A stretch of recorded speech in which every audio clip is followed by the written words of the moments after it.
अमरावती जिल्ह्यातील जन्म आणि मृत्यू नोंदणी प्रकरणानं आता चांगलाच ताप घेतलाय। जिल्ह्यातील सर्व 14 तहसीलदार आणि नायब तहसीलदारांना जिल्हाधिकारी सौरभ कटियार यांनी शो कॉज नोटिसा बजावल्या। या नोटीसमध्ये 24 तासांच्या आत स्पष्टीकरण देण्याचे आदेश देण्यात आले आहेत। बनावट कागदपत्रांच्या आधारे जन्म आणि मृत्यू दाखले जारी करण्याचा गंभीर आरोप या प्रकरणात समोर आलाय। जिल्ह्यात जारी करण्यात आलेल्या 15,000 जन्म मृत्यू दाखल्यांपैकी तब्बल 9,000 दाखले ही बनावट कागदपत्रांच्या आधारे दिल्याची धक्कादायक माहिती उजेडात आली आहे। काही नायब तहसीलदारांनी परस्पर आणि नियमबाह्य पद्धतीने हे दाखले जारी केल्याचा आरोपही या प्रकरणात करण्यात येतोय। त्यामुळे प्रशासनात खळबळ उडाली असून या प्रकरणाची सखोल चौकशी सुरू झाली आहे।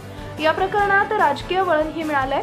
मध्यंतरी भारतीय जनता पक्षाचे नेते किरीट सोमय्या यांनी गेल्या 4 महिन्यात 5 वेळा अमरावतीला भेट देऊन हा मुद्दा उपस्थित केला होता। त्यांनी बनावट कागदपत्रांच्या आधारे जन्म दाखले दिल्याचा थेट आरोप करत प्रशासनावर हल्लाबोल केलाय।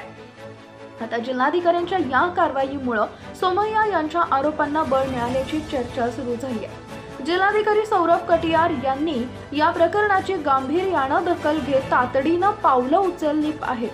शो कॉज नोटीस मधून तहसीलदार आणि नायब तहसीलदारांना आपली बाजू मांडण्याची शेवटची संधी देण्यात आलेली आहे। या प्रकरणात दोषी आढळणाऱ्यांवर कठोर कारवाई होण्याची शक्यता वर्तवली जाते।